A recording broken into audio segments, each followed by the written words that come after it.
Hello friends, welcome to my channel PCS with Chauhan. तो guys यहाँ पे देखिए हम लाए हैं आपके लिए घटना चक्र की जो दृष्टि की बुक आती है गाइस, उसकी यहाँ पे हम बात करने जा रहे हैं, जो कि है 1 जून 2021 से 10 मई 2022 तक, यानी कि जो अब लेटेस्ट जो बुक आई है वो यही है। चलिए इसका हम क्या करेंगे ना, ज़्यादा से ज़्यादा 12-13 दिन में हम इस बुक को कंप्लीट करने की कोशिश करेंगे। जो उसका पहला पार्ट है गाइस वो है राष्ट्रीय परिदृश्य, इससे स्टार्ट करेंगे। देखिए यहाँ पे हमने लिखा है पार्ट 1।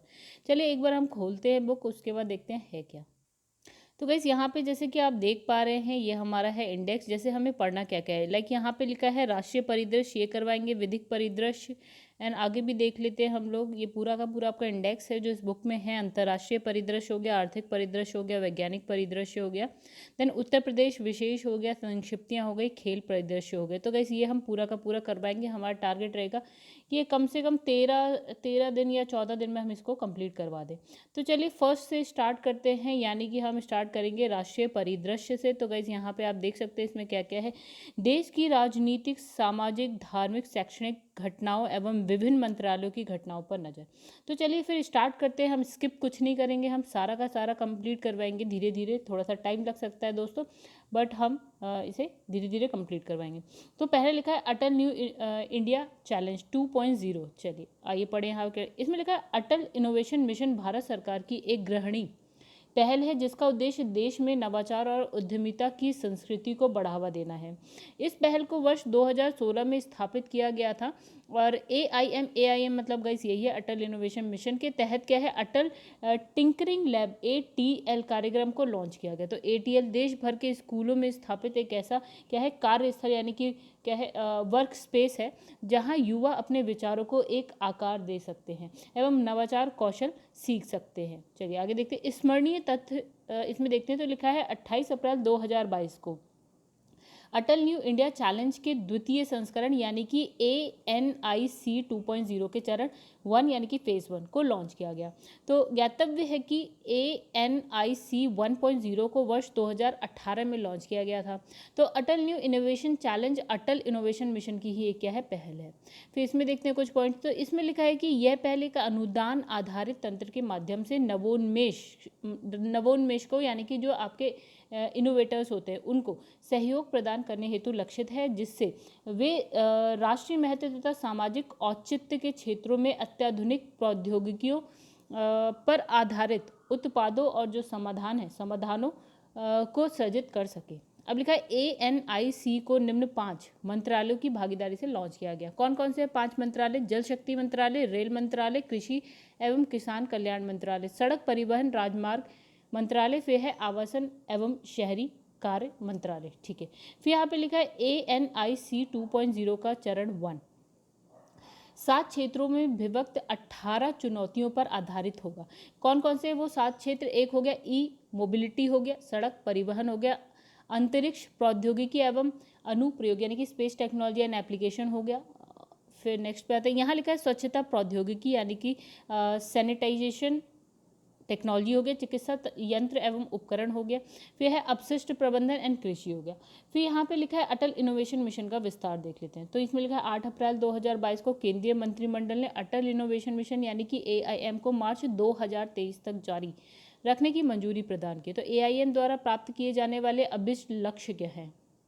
तो लक्ष्य इसमें है कि 10,000 अटल टिंकरिंग लैब यानी कि ATL की स्थापना करना, 101 अटल इंक्यूबेशन सेंटर्स की स्थापना करना, 50 अटल सामुदायिक नवाचार केंद्रों की स्थापना करना।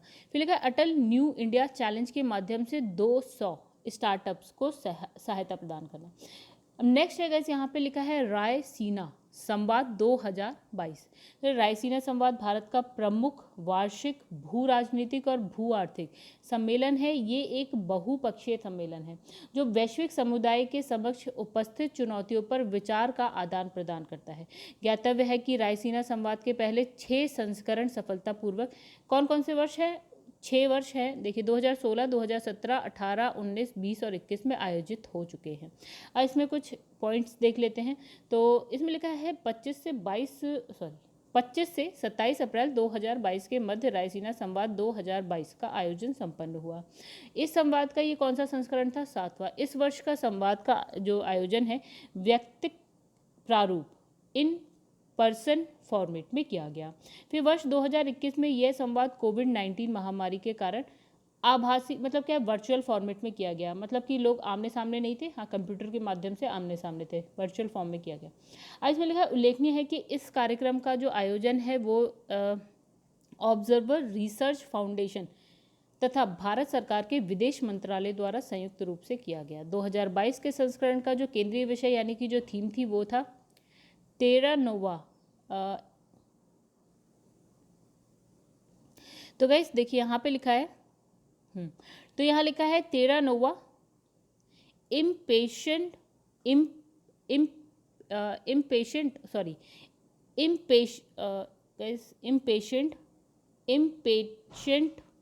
इम्पेरिल्ड। फिर नेक्स्ट इसमें लिखा है 25 अप्रैल 2022 को प्रधानमंत्री नरेंद्र मोदी ने रायसीना संवाद 2022 का उद्घाटन किया। यूरोपीय आयोग यानी कि यूरोपियन कमीशन की अध्यक्ष कौन? उर्सुला वॉन डेर लेन उद्घाटन सत्र में मुख्य अतिथि के रूप में थी। 3 दिवसीय इस संवाद के दौरान 6 विषयगत स्तंभों पर कई प्रारूपों में पैनल चर्चाएं आयोजित की गई। तो 6 विषयगत स्तंभ की अगर हम बात करें तो यहाँ लिखा है लोकतंत्र पर पुनर्विचार, व्यापार, तकनीक एंड विचारधारा। फिर लिखा है बहुपक्षवाद का अंत, एक नेटवर्क वैश्विक व्यवस्था।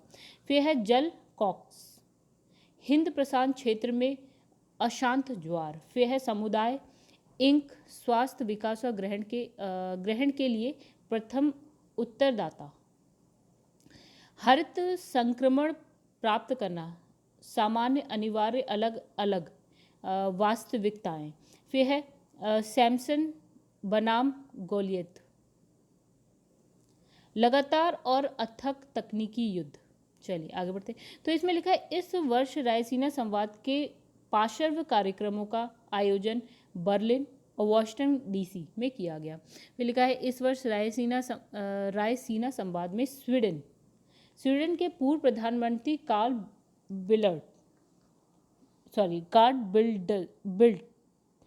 कनाडा के पूर्व प्रधानमंत्री स्टीफन हार्पर, मालदीव्स के पूर्व राष्ट्रपति मोहम्मद नशीद, ऑस्ट्रेलिया के पूर्व प्रधानमंत्री एथनी एबॉट की उपस्थिति थी। ये सब आए हुए थे। अब इसने लिखा वर्ष 2022 के संस्करण में 90 से अधिक देशों और बहुपक्षीय संगठनों के 210 से अधिक वक्ताओं ने हिस्सा लिया। उल्लेखनीय है कि रायसीना संवाद सिंगापुर के शांग्री-ला संवाद से प्रेरित है। चलिए नेक्स्ट आगे देखते हैं। इसमें लिखा है नेक्स्ट जो है हमारा वो है प्रधानमंत्री की जम्मू एवं कश्मीर यात्रा। तो इसमें लिखा है 24 अप्रैल 2022 को राष्ट्रीय पंचायती राज दिवस समारोह में भाग लेने के उद्देश्य से प्रधानमंत्री नरेंद्र मोदी जम्मू और कश्मीर की यात्रा कर रहे।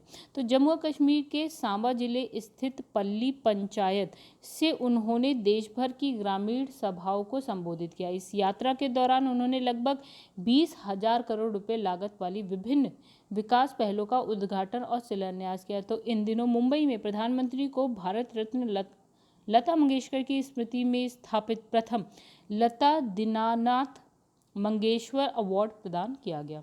फिर इसमें लिखा है स्मरणीय तथ्य की अगर बात करें तो यहाँ लिखा है बनिहाल काजीगुंड सड़क सुरंग। तो जम्मू और कश्मीर में प्रधानमंत्री ने बनिहाल काजीगुंड सड़क सुरंग का उद्घाटन किया। इसका निर्माण लगभग 3100 करोड़ रुपए की लागत से किया गया। सुरंग की लंबाई है 8.45 किलोमीटर और ये सुरंग सड़क मार्ग से बनिहाल और काजीगुंड के बीच की दूरी यानी कि 16 किलोमीटर तक कम कर देती है, जबकि यात्रा में लगने वाला समय 1.5 घंटे कम हो जाता है लगभग। फिर लिखा है उल्लेखनीय है कि ये एक दोहरी ट्यूब सुरंग यानी कि क्या है ट्विन ट्यूब टनल है। फिर नेक्स्ट इसमें लिखा है रतले जल विद्युत परियोजना। तो जम्मू कश्मीर में प्रधानमंत्री ने रतले जल विद्युत परियोजना का शिलान्यास किया और इसकी जो क्षमता है वो है 850 मेगावाट। ये परियोजना किश्तवाड़ जिले में चिनाब नदी पर निर्मित की गई है और ये एक क्या है रन ऑफ द रिवर परियोजना है। क्या है रन ऑफ द रिवर। फिर लिखा है क्वार जल विद्युत परियोजना। तो जम्मू कश्मीर में प्रधानमंत्री ने क्वार्स जल विद्युत परियोजना का शिलान्यास किया। इसकी क्षमता 540 मेगावाट है। परियोजना जो है किश्तवाड़ जिले में, ये भी कौन सी नदी पे है? चिनाब नदी पे है ये परियोजना। तो इसने कहा यह परियोजना Messrs Chenab valley power project private limited द्वारा क्रियान्वित की जाएगी। इस परियोजना में प्रतिवर्ष 1975.54 मिलियन यूनिट बिजली पैदा होने की संभावना है। चलिए नेक्स्ट पेज पे आ जाते हैं दोस्तों। रतले और क्वार दोनों ही परियोजनाएं इस क्षेत्र में बिजली की ज़रूरतों को पूरा करने में योगदान देंगी। अब है दिल्ली अमृतसर कटरा एक्सप्रेस वे की बात कर लेते हैं। फिर लिखा है सर यात्रा के दौरान प्रधानमंत्री ने दिल्ली अमृतसर कटरा एक्सप्रेस वे के 3 रोड पैकेजों का शिलान्यास किया। लंबाई इसकी कितनी है गाइस? इसकी लंबाई है 669 किलोमीटर।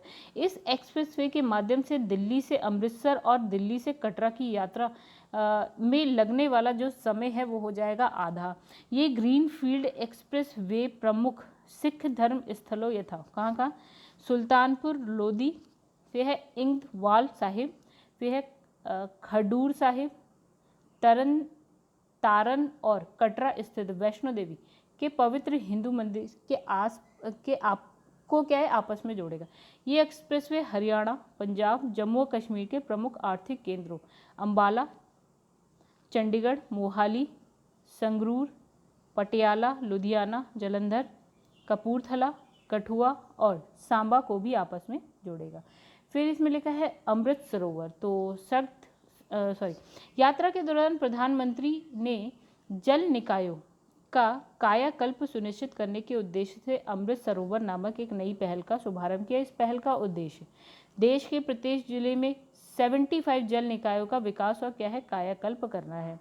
फिर लिखा है प्रत्येक अमृत सरोवर का तालाब क्षेत्र न्यूनतम 1 एकड़ यानी कि 0.4 हेक्टेयर होगा। इसकी जल धारण क्षमता लगभग कितनी है? 10,000 क्यूबिक मीटर होगी। प्रत्येक जिले में न्यूनतम 75 अमृत सरोवर के साथ देश भर में कुल जो है आपका 50,000 अमृत सरोवर का निर्माण या कायाकल्प किया जाएगा। यहाँ लिखा है Bhaskaracharya national institute of space application and geo informatics national BISAGN द्वारा विकसित Amrit Sarovar portal and mobile application का प्रयोग जिले में मिशन अमृत सरोवर की प्रगति और प्रदर्शन का पता लगाने में किया जाएगा। सभी अमृत सरोवर के निर्माण कायाकल्प को अमृत वर्ष की समाप्ति वर्ष 15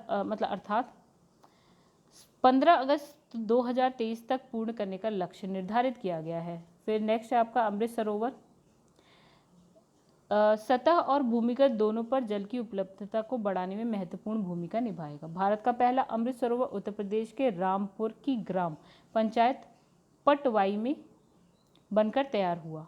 ठीक है, ये पहला है इसलिए इम्पोर्टेंट भी है। अब लिखा है पल्ली देश की प्रथम कार्बन तटस्थ पंचायत। तो केंद्रीय विज्ञान और प्रौद्योगिकी मंत्रालय के अधीन सेंट्रल इलेक्ट्रॉनिक्स लिमिटेड द्वारा पल्ली पंचायत में 20 दिन के रिकॉर्ड समय में एक सौर संयंत्र यानी कि एक सोलर प्लांट की स्थापना की गई। कितने दिन में? 20 दिन में। तो 500 किलोवाट का यह सौर संयंत्र 6408 वर्ग मीटर के कुल क्षेत्र है उसमें स्थापित किया गया। ये संयंत्र इस पंचायत में स्थित 340 घरों को स्वच्छ विद्युत एवं प्रकाश क्या है उपलब्ध कराएगा। तो इस प्रकार पल्ली पंचायत भारत सरकार के ग्राम ऊर्जा स्वराज कार्यक्रम के अंतर्गत पहली कार्बन तटस्थ पंचायत बन गई है। तो कौन सी गई? पल्ली पंचायत। तो लिखा है उल्लेखनीय है कि भारत सरकार द्वारा देश को वर्ष 2070 तक कार्बन तटस्थ बनाने का लक्ष्य निर्धारित किया गया। कब? 2070 तक। नेक्स्ट इसमें हरित हाइड्रोजन संयंत्र। प्रधानमंत्री के आत्मनिर्भर भारत के दृष्टिकोण को पूरा करने की दिशा में ऑयल इंडिया लिमिटेड यानी कि OIL ने 20 अप्रैल 2022 को असम के जोरहाट में भारत के पहले 99.999% शुद्ध हरित हाइड्रोजन पायलट संयंत्र की शुरुआत की असम में गाइस। ठीक है, अब लिखा है स्मरणीय तथ्य की बात करें तो इस संयंत्र को 3 माह के रिकॉर्ड समय में शुरू किया गया। संयंत्र की स्थापित हरित हाइड्रोजन उत्पादन क्षमता प्रतिदिन कितनी है आपकी? 10 किलोग्राम है। गौरतलब है कि संयंत्र से भविष्य में हरित हाइड्रोजन का उत्पादन 10 किलोग्राम प्रतिदिन से बढ़ाकर कितना हो जाएगा, 30 किलोग्राम प्रतिदिन होने की उम्मीद है। तो इस संयंत्र का जो है, संयंत्र द्वारा 500 किलोवाट के सौर संयंत्र द्वारा उत्पन्न विद्युत से हरित हाइड्रोजन को उत्पादन किया जाएगा, मतलब कितना, 500 किलोवाट के। ठीक है, अब लिखा है इस हेतु जो है आपका 100 किलोवाट की अनायन एक्सचेंज मेम्ब्रेन AEM इलेक्ट्रोलाइजर सारणी का प्रयोग किया जाता है। तहत है कि AEM तकनीक का उपयोग करने वाला ये भारत का पहला संयंत्र हो गया, तो ये भी कुछ नया हो गया, इंपॉर्टेंट हो गया। फिर लिखा है हरित हाइड्रोजन। तो हरित हाइड्रोजन क्या है, इसके बारे में, ठीक है। तो हरित हाइड्रोजन हवा या सौर ऊर्जा जैसी अक्षय ऊर्जा का उपयोग करके उत्पादित हाइड्रोजन गैस को कहते हैं। इसमें ग्रीन हाउस गैस का उत्सर्जन नहीं होता है। इसके अलावा ये जलने पर कार्बन डाइऑक्साइड का उत्सर्जन भी नहीं करती है।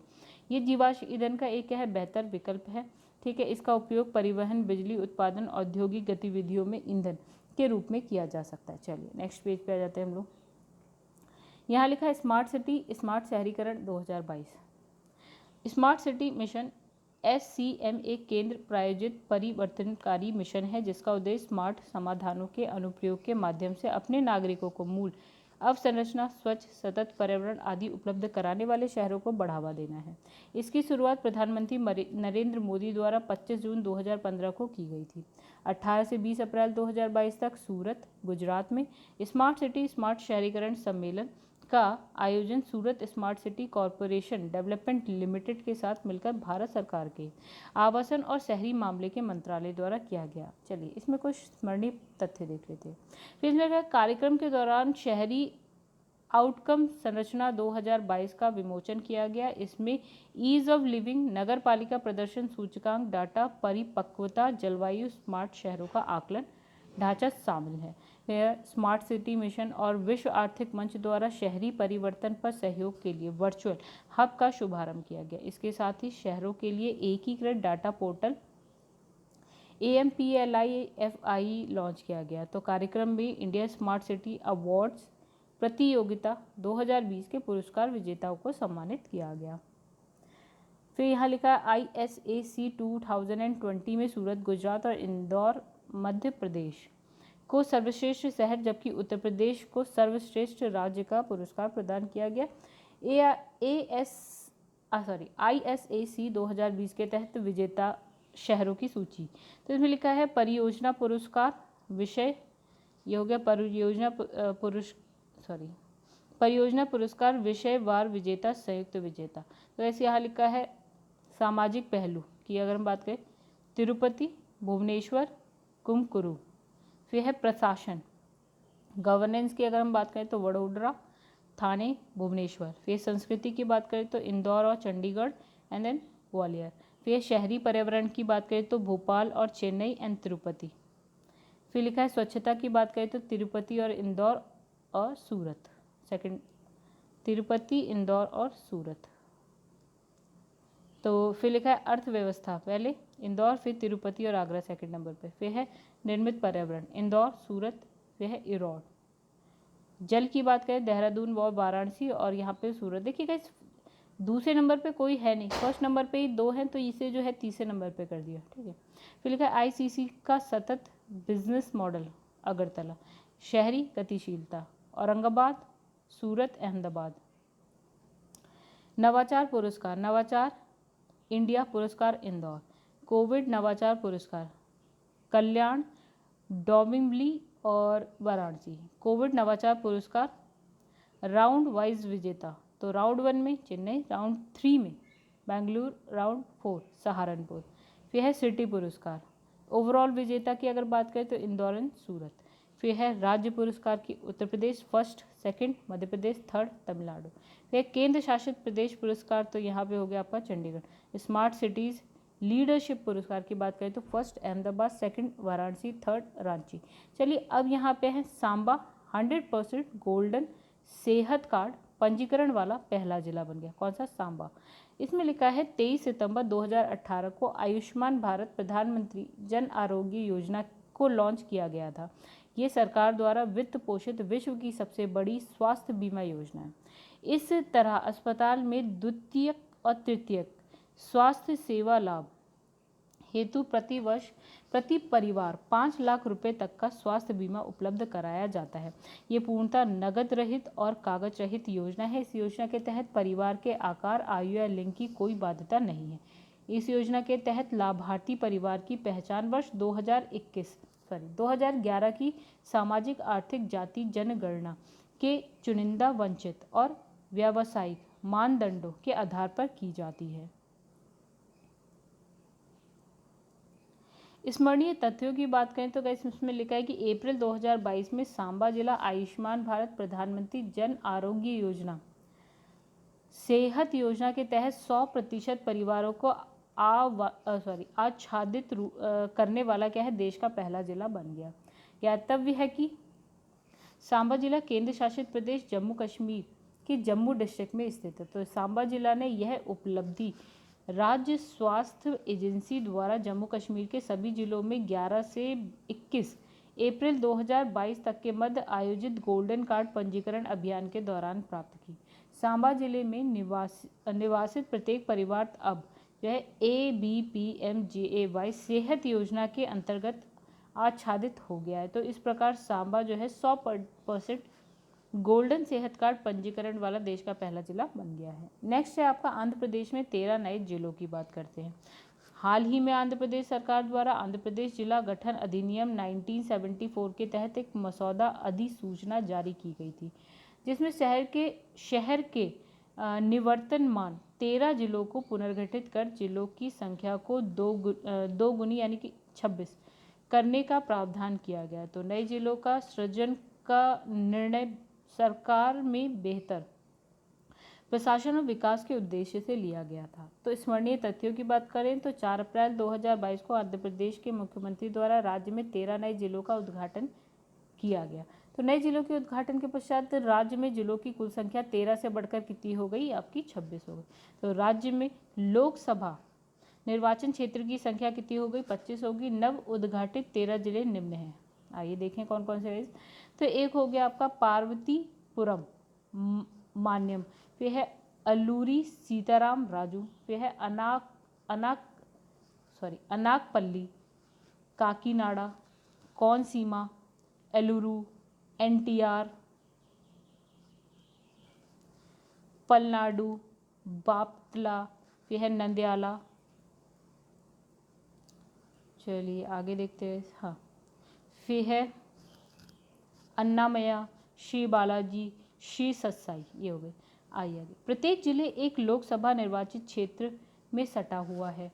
हालांकि विशाल आदिवासी आबादी की ज़रूरतों को ध्यान में रखते हुए अराकू ST निर्वाचन क्षेत्र 2 जिले अल्लूरी सीताराम राजू, पार्वतीपुरम मान्यम के साथ अकेला अपवाद है।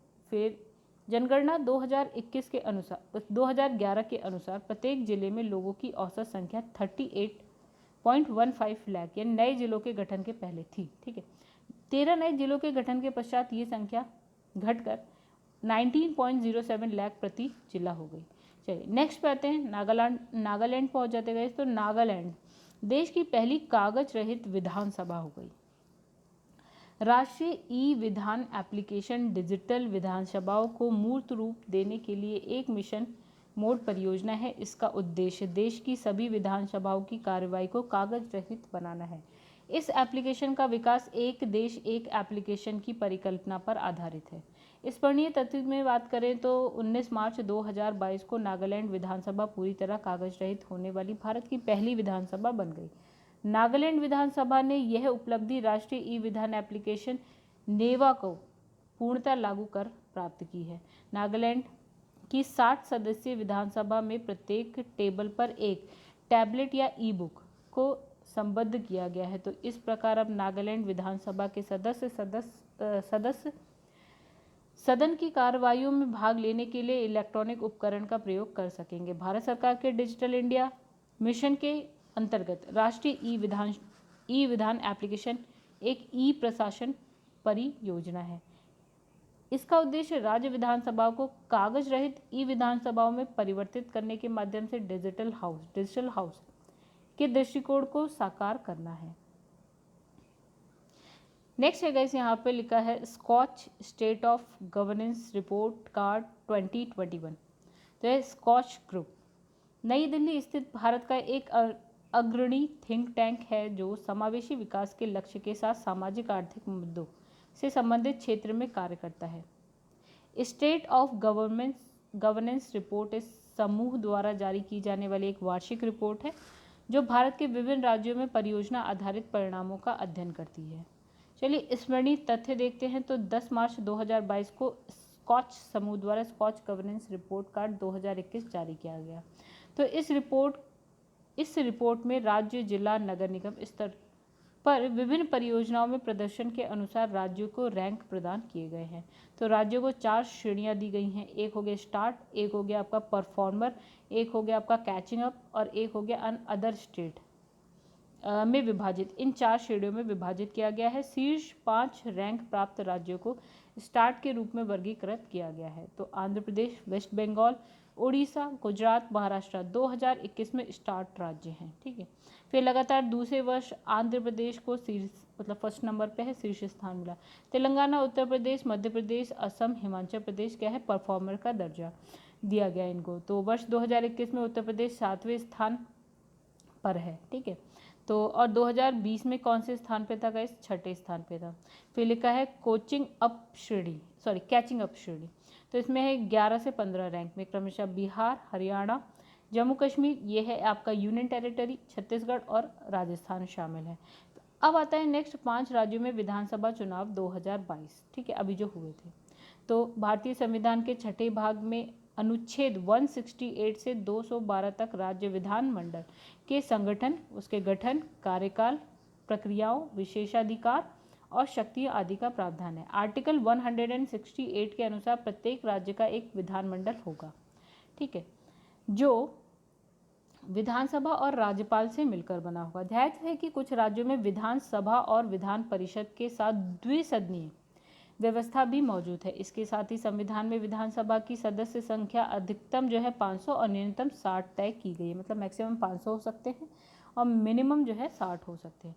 तो हालांकि सिक्किम अब अपवाद में देखिए मिनिमम हमने कहा 60 हो सकते हैं, लेकिन सिक्किम में कितने हैं, 32 है, मिजोरम 40, गोवा 40, ये आपकी क्या है, अपवाद है, क्योंकि गाइस यहाँ की जनसंख्या है कम। फिर लिखा है स्मरणीय तथ्य की बात करें तो 10 मार्च 2022 को भारत निर्वाचन आयोग द्वारा 5 राज्यों के विधानसभा चुनाव परिणाम जारी किए गए।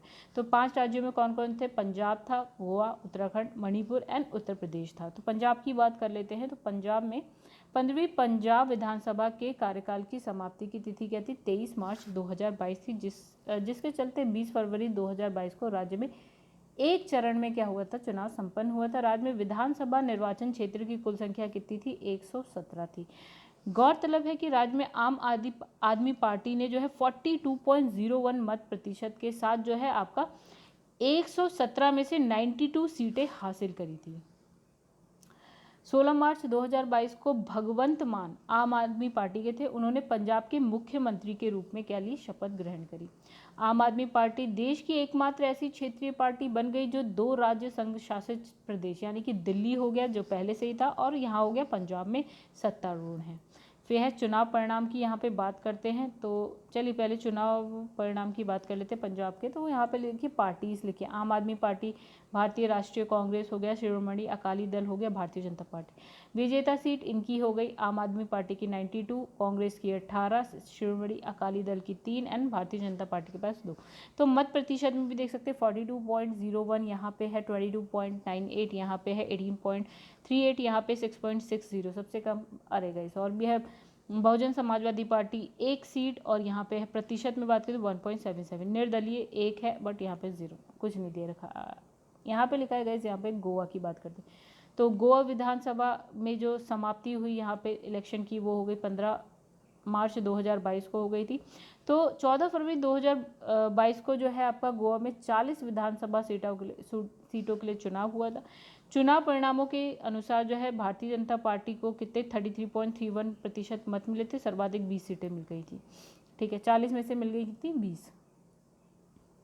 तो यहाँ पे लिखा है 28 मार्च 2022 को लगातार दूसरे कार्यकाल हेतु, अब यहाँ प्रधानमंत्री की शपथ किसने ली, प्रमोद सावंत ने। ठीक है, ये बने यहाँ के चीफ मिनिस्टर, मुख्यमंत्री गाइस। ठीक है, अब लिखा है चुनाव परिणाम की बात करें तो भारतीय जनता पार्टी है, कांग्रेस है, आम आदमी पार्टी है, महाराष्ट्रवादी, गोमांतक है, गोवा फॉरवर्ड पार्टी और अन्य में हो गया।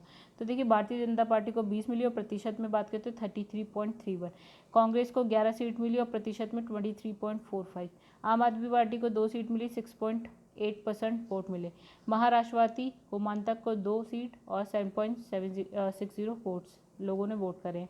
ठीक है, अब इसमें गोवा फॉरवर्ड पार्टी को 1 सीट मिली, 1.84% वोट मिले हैं। अन्य में भी आप देख सकते हैं अब उत्तराखंड पहुंच जाते हैं गाइस। उत्तराखंड विधानसभा के कार्यकाल की जो समाप्ति है, देखिए कार्यकाल की समाप्ति है, सॉरी मैंने वहाँ चुनाव की बोला था पिछले में, ये कार्यकाल की समाप्ति है 23 मार्च 2022 को निर्धारित की गई थी। और इसमें क्या है कि जो विधानसभा के गठन हेतु राज्य में 14 फरवरी 2022 को एक चरण में ही चुनाव हुआ था।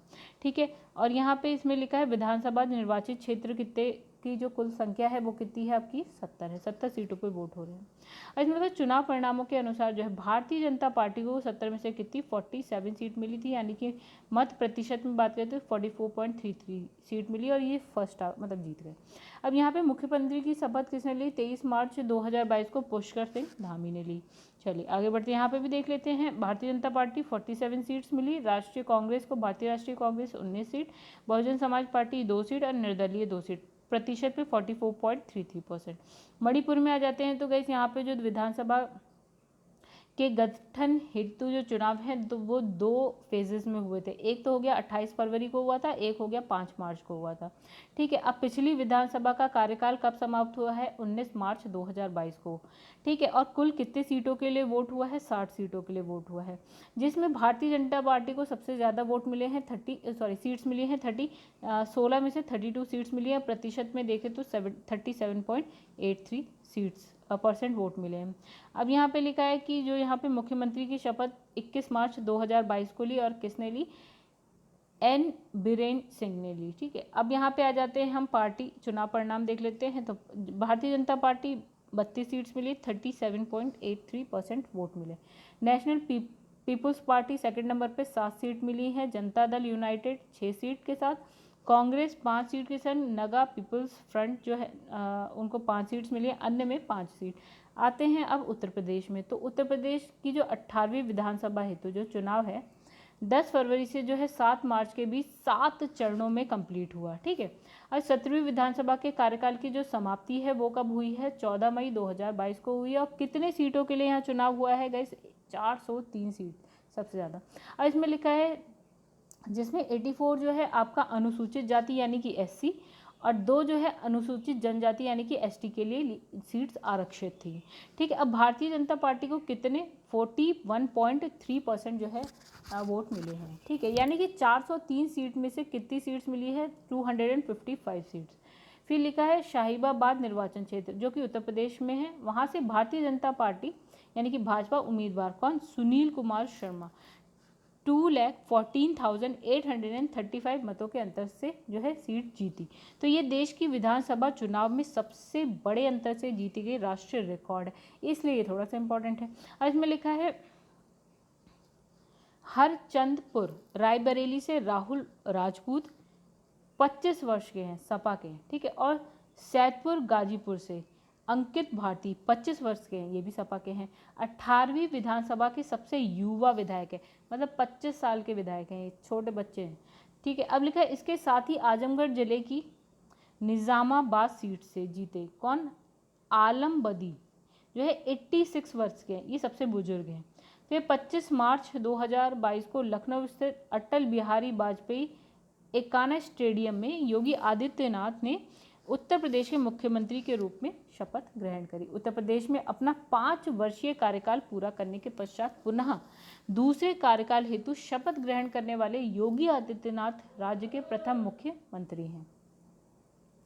चलिए अब यहाँ पे भी देख लेते हैं चुनाव परिणाम। तो भारतीय जनता पार्टी विजेता हुई और यहाँ पे 255 सीट्स के साथ है, 41.3% वोट मिले हैं। सेकंड नंबर पे समाजवादी पार्टी 111 सीट्स, भारतीय राष्ट्रीय Congress 2 seat, Bahujan Samaj party 1 seat, राष्ट्रीय लोकदल 8 सीट, अन्य 26 सीट। अब बात करेंगे राष्ट्रीय भूमि मुद्रीकरण निगम की। यहाँ पे लिखा है जब सरकार अपनी किसी संपत्ति का मुद्रीकरण करती है तो इसका अनिवार्य रूप से तात्पर्य है कि वे एक निर्दिष्ट अवधि के लिए एक निजी संस्था को उस संपत्ति के राजस्व अधिकार को स्थानांतरित कर देती है। यानी कि उस संपत्ति निष्क्रिय भूमि, बुनियादी ढांचा, सार्वजनिक उपक्रम, ठीक है, स्थानांतरित कर देती है। तो इस तरह के लेन देन में सरकार को उस निजी संस्था से एक अग्रणी भुगतान, संपत्ति द्वारा सृजित राजस्व में नियमित हिस्सा, परिसंपत्ति में स्थिर निवेश का वादा और मुद्रीकरण यानी कि मोनेटाइज्ड एसेट के शीर्षक अधिकार यानी कि टाइटल राइट्स मिलते हैं। स्मरणीय तथ्यों की बात करते हैं तो 9 मार्च 2022 को प्रधानमंत्री नरेंद्र मोदी की अध्यक्षता में केंद्रीय मंत्रिमंडल ने राष्ट्रीय भूमि मुद्रीकरण निगम के गठन की मंजूरी प्रदान की। ये केंद्र सरकार के पूर्ण स्वामित्व वाली कंपनी होगी। इसकी प्रारंभिक अधिकृत शेयर पूंजी 5,000 करोड़ रुपए और चुकता शेयर पूंजी यानी कि paid up share capital 150 crore रुपए होगी। NLMC केंद्रीय सार्वजनिक क्षेत्र उद्यमों और अन्य सरकारी एजेंसियों के स्वामित्व वाली अतिरिक्त भूमि और भवन का मुद्रीकरण करेगी। गैर प्रमुख परिसंपत्तियों के मुद्रीकरण के माध्यम से उपयोग में नहीं या आंशिक उपयोग वाली परिसंपत्तियों का मुद्रीकरण करके सरकार राजस्व प्राप्त करेगी।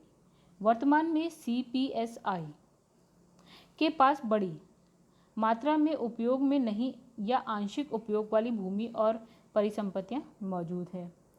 NLMC इस परिसंपत्तियों का मुद्रीकरण करेगा और इस प्रक्रिया का समर्थन करेगा।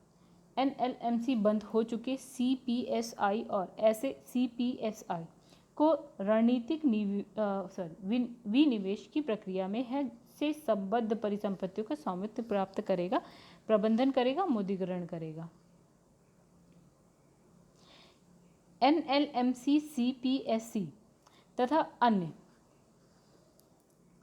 अन्य सरकारी कंपनियों को परामर्श व समर्थन प्रदान करेगा ताकि वे अपनी गैर प्रमुख परिसंपत्तियों का क्षमता के साथ पहचान कर सके और इसका मुद्रीकरण कर सके और अधिकतम मूल्य प्राप्त कर सके।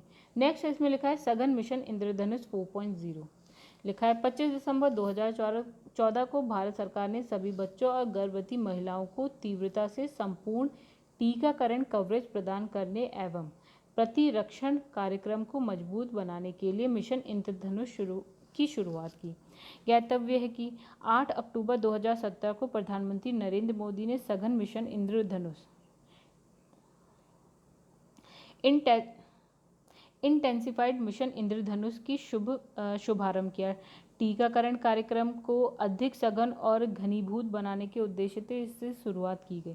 देश में नियमित टीकाकरण कवरेज को बढ़ावा देने के लिए IMI 2.0 को दिसंबर 2019 से मार्च 2020 के मध्य संचालित किया गया। सघन मिशन इंद्रधनुष 3.3 को 22 फरवरी 2021 से 22 मार्च 2021 के मध्य 15-15 दिनों के 2 दौर यानी कि 2 राउंड में संचालित किया गया। मिशन के तहत देश के सभी जिलों में 90% तक पूर्ण टीकाकरण कवरेज प्राप्त करने का लक्ष्य निर्धारित किया गया था। चलिए स्मरणीय तथ्यों की बात कर लें तो 7 फरवरी 2022 को केंद्रीय स्वास्थ्य और परिवार कल्याण मंत्री द्वारा सघन मिशन इंद्रधनुष 4.0 का शुभारंभ किया गया। इस मिशन को 3 दौर में संचालित किया गया। IMI 4.0 को 33 राज्य केंद्र शासित प्रदेशों और 416 जिलों की अमृत महोत्सव हेतु चिन्हित 416 जिलों में संचालित किया जाएगा। 416 जिलों में आज़ादी का अमृत महोत्सव हेतु चिन्हित 75 जिलों सहित। मिशन के प्रथम दौर में 11 एवं द्वितीय और तृतीय दौर में 22 राज्य केंद्र शासित प्रदेश शामिल है। मिशन का फोकस मुख्यतः किस पे होगा? सार्वभौमिक टीकाकरण की दिशा में स्थायी लाभ प्राप्त करने में योगदान देना, कोविड-19 महामारी के चलते नियमित टीकाकरण की धीमी पड़ती गति को तेज लाना। फिर लिखा है गोवर्धन संयंत्र इंदौर। इसमें लिखा है गोबर का पूर्ण रूप galvanised organic bio agro resource है। इस योजना की जो घोषणा बजट 2018-19 में की गई थी। इसका उद्देश्य पशुओं के गोबर और खेतों के ठोस अपशिष्ट पदार्थ को कंपोस्ट और बायो गैस में परिवर्तित कर उससे ऊर्जा उत्पन्न करना है। चलिए आगे बढ़ते हैं। स्मरणीय तथ्यों की बात कर लेते हैं तो 19 फरवरी 2022 को प्रधानमंत्री नरेंद्र मोदी ने इंदौर में गोवर्धन बायो सीएनजी संयंत्र का उद्घाटन किया। जैविक कचरे से बायो सीएनजी का उत्पादन करने वाला ये एशिया महाद्वीप का सबसे बड़ा संयंत्र है। ठीक है, इंपॉर्टेंट। फिर लिखा ये संयंत्र स्वच्छ भारत मिशन शहरी 2.0 के तहत कचरा मुक्त शहर के निर्माण के उद्देश्य से शुरू हुआ। ये संयंत्र सार्वजनिक निजी भागीदारी यानी कि पीपीपी पर आधारित है। परियोजना को लागू करने हेतु एक विशेष प्रयोजन वाहन के रूप में Indore clean energy private limited ICPL को स्थापित किया गया है। यह संयंत्र प्रतिदिन 550 टन गीले जैविक कचरे को उपचारित करने में सक्षम है। इस संयंत्र के माध्यम से प्रतिदिन लगभग 17,000 किलोग्राम CNG और 10 टन जैविक खाद यानी कि ऑर्गेनिक कंपोस्ट के उत्पादन की उम्मीद है। ये संयंत्र शून्य लैंडफिल मॉडल पर आधारित है। इससे कोई अपशिष्ट उत्पन्न नहीं होगा। इसके साथ ही इससे कई पर्यावरणीय लाभ जैसे ग्रीन हाउस गैसेस उत्सर्जन में कमी, उर्वरक के रूप में जैविक खाद के साथ हरित ऊर्जा प्रदान करने आदि प्राप्त होंगे। नेक्स्ट हो गया ऊपरी भद्रा परियोजना को राष्ट्रीय परियोजना का दर्जा। वैसे यहाँ लिखा है ऊपरी भद्रा परियोजना कर्नाटका में कार्यान्वित हो रही एक प्रमुख क्या है लिफ्ट सिंचाई परियोजना है। कर्नाटक सरकार ने 16 फरवरी 2022 को घोषणा की थी कि केंद्र द्वारा इस परियोजना को राष्ट्रीय परियोजना का दर्जा प्रदान किया गया है, जिसके चलते इस परियोजना को केंद्र से लगभग 60% वित्तीय सहायता प्राप्त होगी।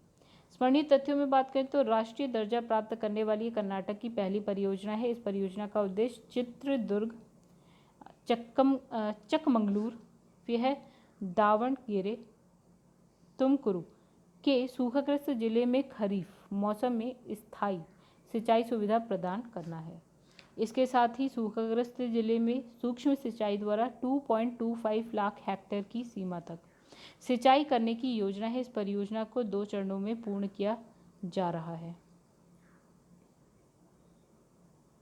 परियोजना के तहत तुंगा नदी से भद्रा जलाशय तक 17.40 मिलियन क्यूबिक फीट यानी कि TMC और भद्रा जलाशय से अज्जमपुरा सुरंग तक 29.90 TMC पानी उठाने की परिकल्पना की गई है। फिर लिखा है 7.039 किलोमीटर लंबी अज्जमपुरा सुरंग का निर्माण किया जाएगा। परियोजना का क्रियान्वयन वैश्वेश्वरैया जल निगम लिमिटेड द्वारा किया जा रहा है। फिर लिखा है स्माइल योजना।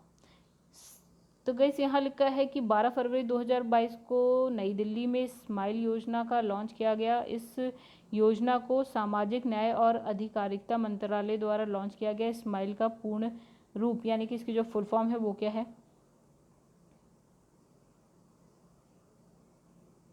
तो गैस इसकी फुल फॉर्म की बात करें तो यहाँ लिखा है support for marginalised individual for livelihood and enterprise यानी कि स्माइल। स्मरणीय तथ्यों की बात करें तो यह एक केंद्रीय क्षेत्र की योजना है। इस योजना का उद्देश्य ट्रांसजेंडर समुदाय और भीख मांगने के कार्य में संलग्न लोगों को कल्याणकारी उपाय प्रदान करना है। इस योजना के अंतर्गत 2 उप योजनाएं शामिल है। ट्रांसजेंडर व्यक्तियों के कल्याण हेतु व्यापक पुनर्वास के लिए केंद्रीय क्षेत्र की योजना, दूसरा भीख मांगने के कार्य में संलग्न व्यक्तियों के व्यापक पुनर्वास के लिए केंद्रीय क्षेत्र की योजना। तो मंत्रालय ने इस योजना के लिए 2021-22 से 2025-26 तक की अवधि के लिए जो है आपका 365 करोड़ रुपए आवंटित किए गए हैं।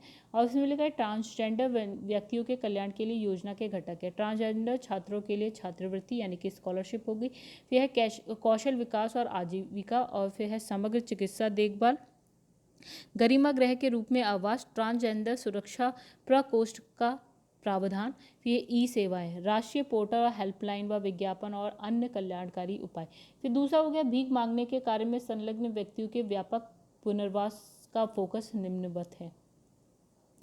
पहला लिखा है सर्वेक्षण और पहचान, दूसरा लिखा है लामबंदी, फिर है बचाव आश्रय गृह, और 4 नंबर पे है व्यापक पुनर्वास। चलिए आगे भी देख लेते हैं। नेक्स्ट लिखा है अटल सुरंग विश्व की सबसे बड़ी राजमार्ग सुरंग।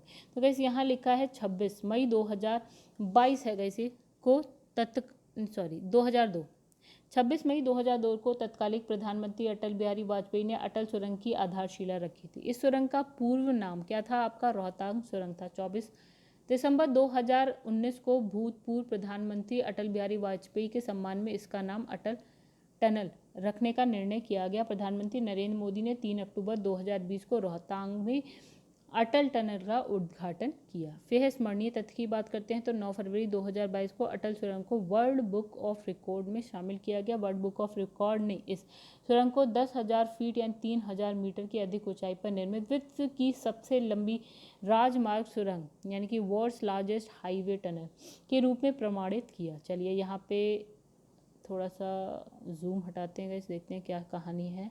चलिए तो यहाँ पढ़ते हैं। इस सुरंग का निर्माण सीमा सड़क संगठन यानी कि BRO द्वारा किया गया। अटल सुरंग की लंबाई 9.02 किलोमीटर है। ये घोड़े के नाल के आकार की क्या है? डबल लेन टनल है, घोड़े के नाल के आकार की है। इसकी ऊंचाई 5.525 मीटर। ये सुरंग जो है 10.5 मीटर चौड़ी है। अटल टनल हिमालय के पीर पंजाल श्रेणी में अवस्थित रोहतांग दर्रे से गुजरती है। यह पूरे वर्ष हिमाचल प्रदेश के मनाली को लाहौल स्पीति घाटी से जोड़कर रखती है, जो पहले बर्फबारी की वजह से 6 महीने तक क्या है अलग थलग रहती थी। ये विश्व की पहली टनल है जिसमें 4G कनेक्टिविटी मुहैया कराई गई है। यह सुरंग सामरिक तौर पर काफ़ी अहम है क्योंकि इसके परिचालन में सड़क मार्ग में मनाली एवं लेह यानी कि लद्दाख के बीच की दूरी 46 किलोमीटर की कमी आई है दूरी में। इस प्रकार इन दोनों स्थानों के बीच यात्रा में लगने वाला जो समय है वो 4 से 5 घंटे कम हो गया है, यानी इतने घंटे की बचत। अब देखिए यहाँ पे लिखा है T49 सुरंग की बात करते हैं।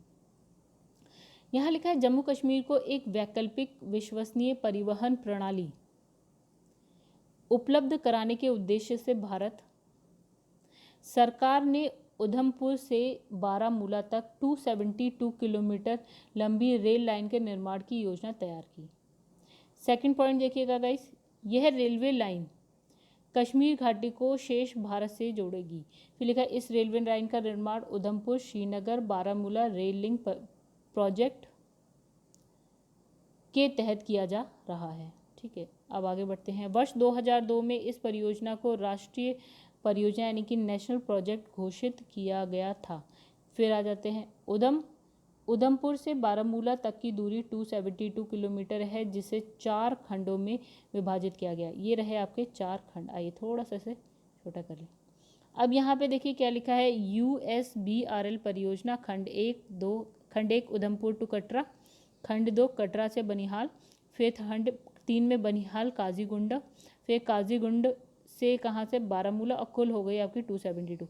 चलिए इसमें लिखा है मार्ग की लंबाई भी दे रखी है। उधमपुर टू कटरा 25 किलोमीटर में है, और फिर कटरा बनिहाल 111 किलोमीटर, बनिहाल काजीगुंड आपकी 18 किलोमीटर, और काजीगुंड टू बारामूला 118, टोटल हो गए 272।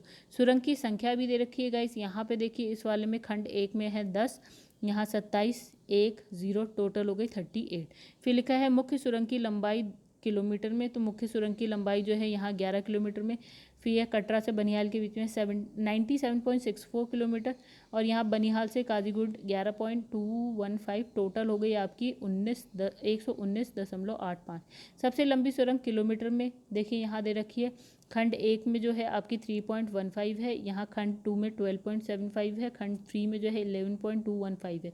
आगे बढ़ते हैं। यहाँ पे लिखा है USBRL परियोजना के अंतर्गत अत्यधिक विषम यानी कि समतल और पर्वतीय भूभाग में बड़ी संख्या में सुरंगें एवं पुलों का निर्माण शामिल है।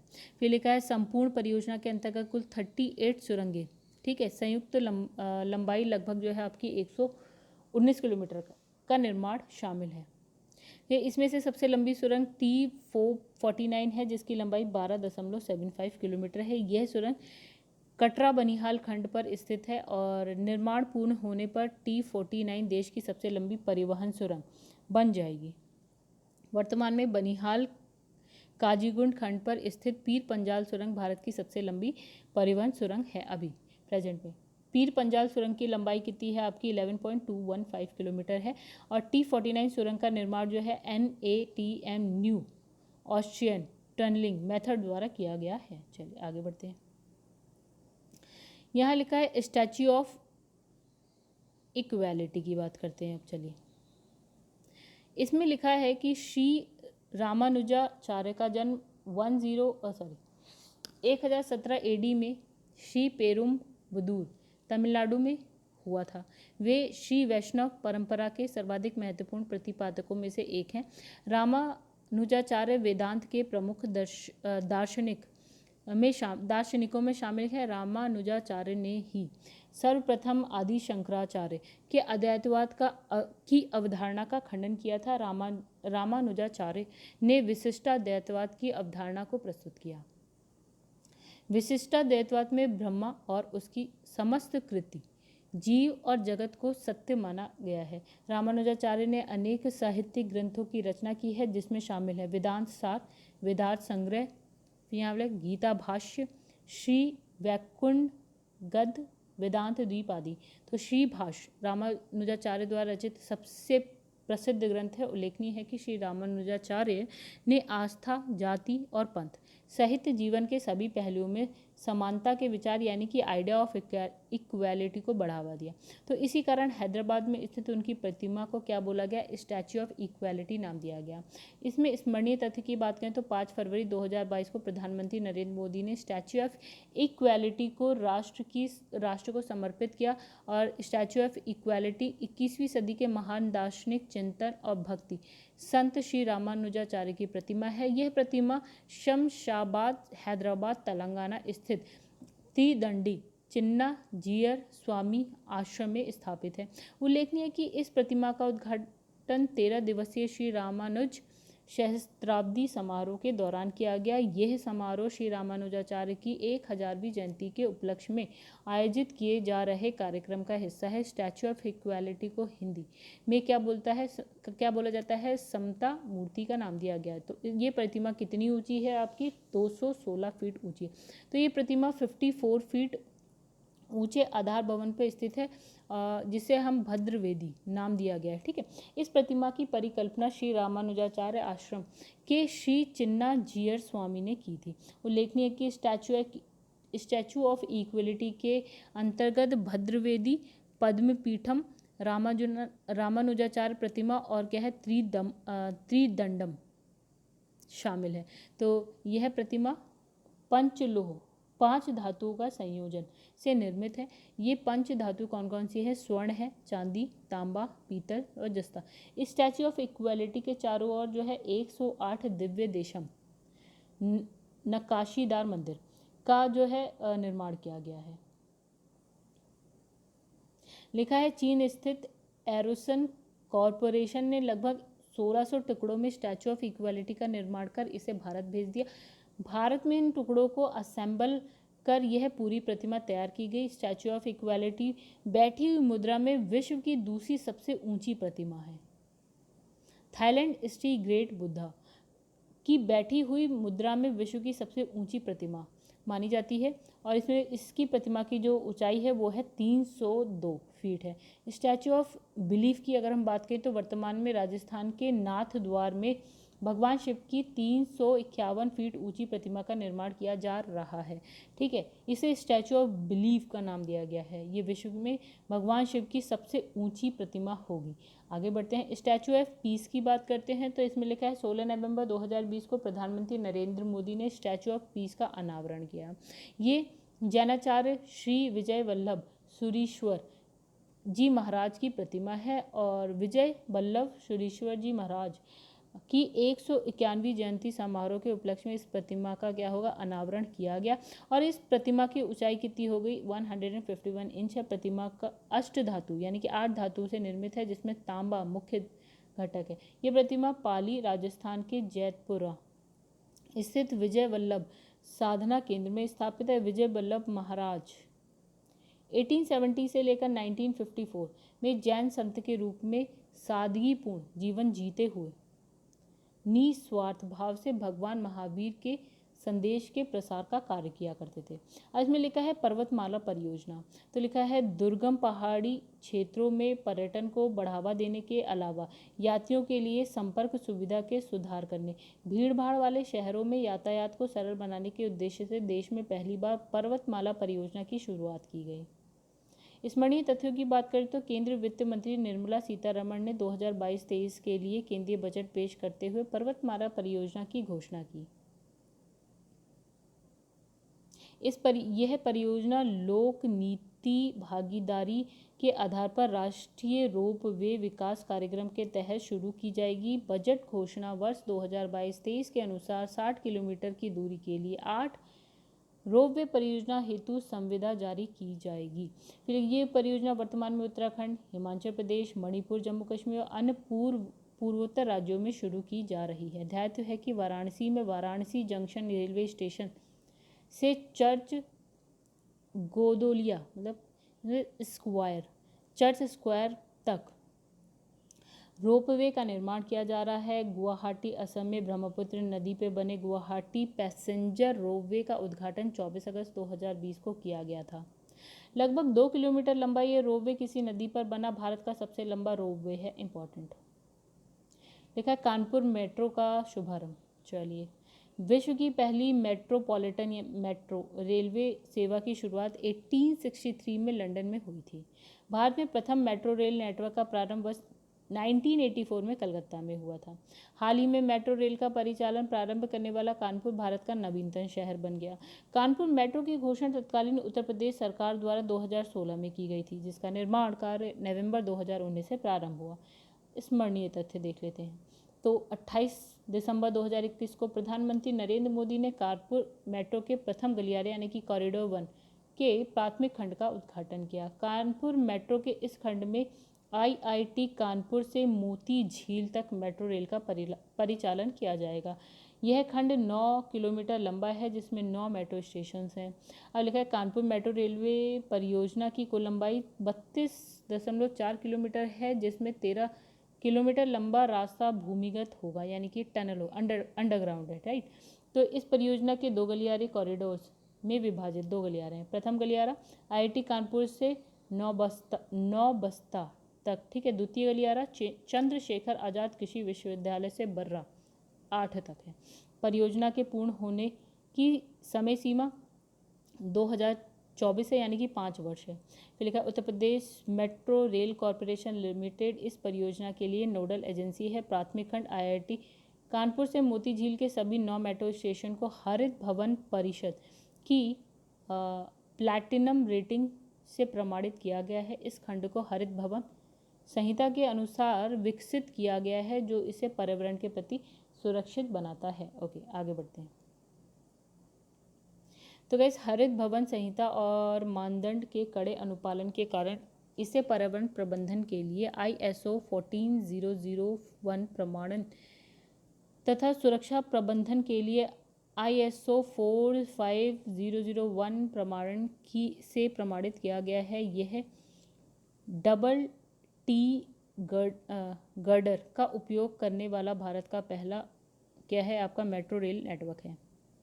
नेक्स्ट आपका हरित ऊर्जा गलियारा चरण 2। सौर और पवन जैसे नवीकरणीय स्रोतों से उत्पादित बिजली को ग्रिड में पारंपरिक बिजली स्टेशन के साथ सिंक्रोनाइज करना ही ग्रीन एनर्जी कॉरिडोर परियोजना का उद्देश्य है।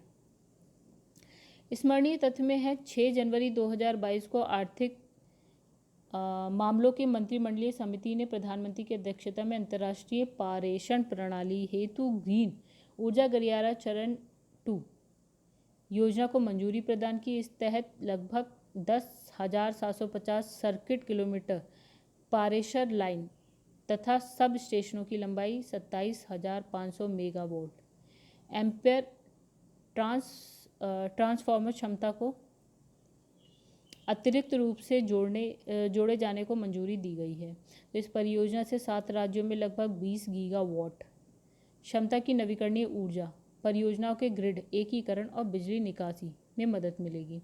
7 राज्यों में शामिल हैं कौन कौन से? गुजरात, हिमाचल प्रदेश, कर्नाटका, केरल, राजस्थान, तमिलनाडु, उत्तर प्रदेश।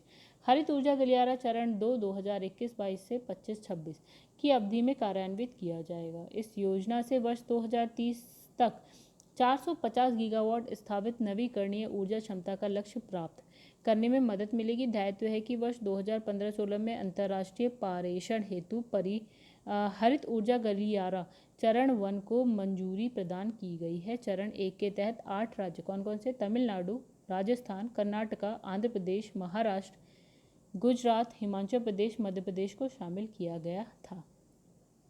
लिखा है बीना पनकी बहु उत्पाद पाइपलाइन परियोजना।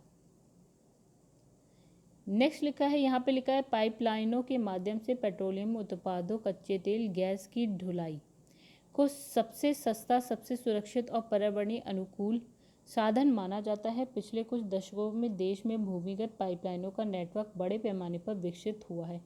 पाइपलाइनों का नेटवर्क देश के कच्चे तेल, पेट्रोलियम उत्पादों और गैस की आपूर्ति श्रृंखला को बनाए रखने में काफ़ी सहायक है। स्मरणीय तथ्यों में अगर हम बात करें दोस्तों, तो 28 दिसंबर 2021 को प्रधानमंत्री मोदी ने बीना पनकी, मध्य प्रदेश में है, बीना पनकी कहाँ है? उत्तर प्रदेश में, बहु उत्पाद पाइपलाइन परियोजना राष्ट्र को समर्पित की। इस पाइपलाइन का संचालन BPCL द्वारा किया जाएगा। पाइपलाइन मध्य प्रदेश में स्थित बीना रिफाइनरी से लेकर कानपुर, उत्तर प्रदेश के पनकी स्थित जो आपका POLF petroleum oils and lubricant terminal तक क्या है? विस्तृत है। तो 356 किलोमीटर लंबी पाइपलाइन है। ये आपकी उत्तर प्रदेश में कितनी है? 283 किलोमीटर और मध्य प्रदेश में कितनी है? 73 किलोमीटर की क्षमता लगभग कितनी है? 3.45 मिलियन मीट्रिक टन प्रति वर्ष है। इस पाइपलाइन का जो व्यास है वो है 18 इंच। इस पाइपलाइन की कुल लागत कितनी है? 1524 करोड़ रुपये। उत्तर प्रदेश में जो है आपका 1227 करोड़ रुपये, मध्य प्रदेश में 297 करोड़ रुपये है। ठीक है, लगे। तो ये परियोजना उत्तर प्रदेश के निम्नलिखित 5 जिलों को आच्छादित है। 5 जिले हैं, इसमें कौन कौन से हैं? ललितपुर है, झांसी है, जालौन, कानपुर देहात और कानपुर नगर है। जबकि मध्य प्रदेश के जो 2 जिले यथा कौन कौन से? सागर और टीकमगढ़ इस परियोजना के तहत आच्छादित हैं।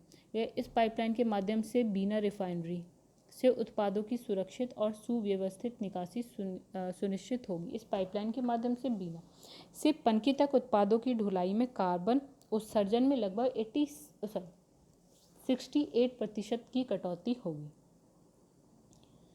नेक्स्ट है नवाचार उपलब्धियों पर संस्थानों की अटल रैंकिंग 2021। तो Atal ranking of institution on innovation achievement Bharat सरकार के शिक्षा मंत्रालय की एक पहले इसका उद्देश्य इनोवेशन एंड एंटरप्रेन्योरशिप डेवलपमेंट यानी कि नवाचार उद्यमिता विकास से संबंधित संकेतकों पर भारत के सभी प्रमुख उच्च शिक्षण संस्थाओं और विश्वविद्यालयों को व्यवस्थित रूप से रैंक प्रदान करना। इस पहल का कार्यान्वयन AICTE और शिक्षा मंत्रालय नवोचार प्रकोष्ठ इनोवेशन सेल द्वारा किया जाता है। ठीक है, स्मरणीय तथ्यों की बात करते हैं तो 19 दिसंबर 2021 को केंद्रीय शिक्षा मंत्रालय द्वारा ARIIA 2021 के परिणामों की घोषणा की गई।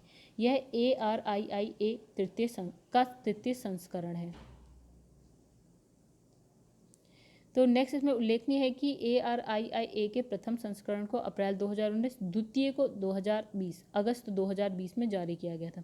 तो ARIIA के सख्त संस्करण में गैर तकनीकी संस्थानों नॉन टेक्निकल इंस्टीट्यूट के लिए एक विशेष फ्रेमवर्क शुरू किया गया। इस वर्ष जो आपका ARIIA में कुल 1438 संस्थानों की भागीदारी रही, जो द्वितीय संस्करण में 674 संस्था थी, उसकी तुलना में क्या है 2 गुने से भी अधिक है।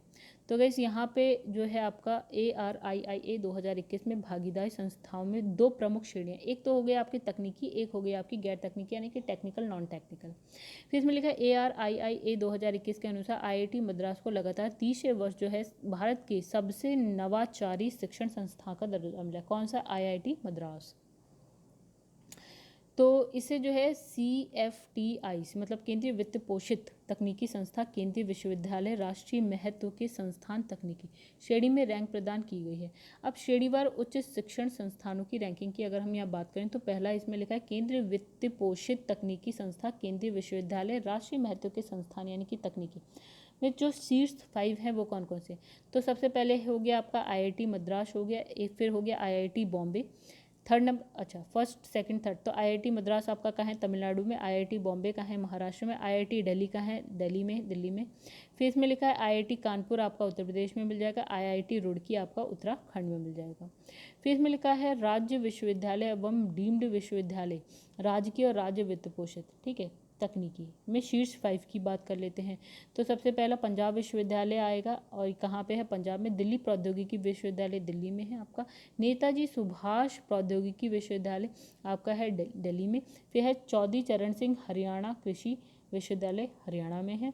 और फिर है Avinashilingam institute of home science and higher education for womens, ये कहाँ पे आपका? तमिलनाडु में है।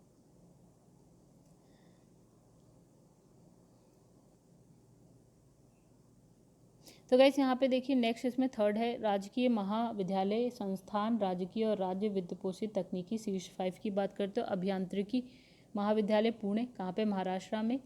PSG प्रौद्योगिकी महाविद्यालय तमिलनाडु। LD अभियांत्रिकी महाविद्यालय गुजरात। फिर त्यागराजर अभियांत्रिकी महाविद्यालय आपका तमिलनाडु में। 5th नंबर पे है आपका वीर माता जीजाबाई प्रौद्योगिकी संस्थान, जो कि है महाराष्ट्र में। फिर यहाँ लिखा है 4th नंबर पे कि विश्वविद्यालय एंड डीम्ड विश्वविद्यालय स्व वित्त पोषित निजी तकनीकी श्रेणी में शीर्ष स्थान Kalinga institute of industrial technology and Khordha Odisha को प्राप्त है, जबकि इस श्रेणी में चित्तकारा विश्वविद्यालय पंजाब द्वितीय स्थान पर है। फिर इसमें लिखा है निजी महाविद्यालय संस्थान स्व वित्त पोषित निजी तकनीकी श्रेणी में GH रायसेनी अभियांत्रिकी महाविद्यालय महाराष्ट्र प्रथम, और RMK अभियांत्रिकी महाविद्यालय तमिलनाडु द्वितीय स्थान पर है। ध्यात है कि गैर तकनीकी विश्वविद्यालयों को भी 2 श्रेणियों में जो है विभक्त किया गया है, जिसका विवरण निम्नवत है। और इसमें लिखा है राष्ट्रीय महत्व के संस्थान केंद्रीय विद्यालय और केंद्रीय वित्त पोषित गैर तकनीकी श्रेणी में पहले स्थान पर इंदिरा गांधी राष्ट्रीय मुक्त विश्वविद्यालय दिल्ली है, जबकि दूसरे स्थान पर भारतीय प्रबंधन संस्थान कोझिकोड है। फिर है सामान्य गैर तकनीकी श्रेणी के अंतर्गत भारतीय उद्यमशीलता विकास संस्थान गुजरात शीर्ष पर है। वहीं श्री नारायण कॉलेज केरल द्वितीय स्थान, महात्मा गांधी विश्वविद्यालय केरल तृतीय स्थान पर है। उत्तर प्रदेश की स्थिति, तो इसमें लिखा है CFTIS राष्ट्रीय महत्व के संस्थानों केंद्रीय विश्वविद्यालय तकनीकी की सूची में भारतीय प्रौद्योगिकी संस्थान कानपुर चौथे और Motilal Nehru national institute of technology Prayagraj 10वें स्थान पर है। स्व वित्तपोषित निजी विश्वविद्यालय डीम्ड विश्वविद्यालय तकनीकी की रैंकिंग में MIT विश्वविद्यालय नोएडा 9th स्थान पर है। निजी स्व वित्त पोषित महाविद्यालय संस्थान तकनीकी वर्ग में KIIT काइट समूह संस्थान उत्तर प्रदेश KIET है काइट ग्रुप जो है 3rd स्थान पर है। तो गाइस इस वीडियो को तो करते हैं यहीं पे एंड, अब आगे मिलेंगे आपको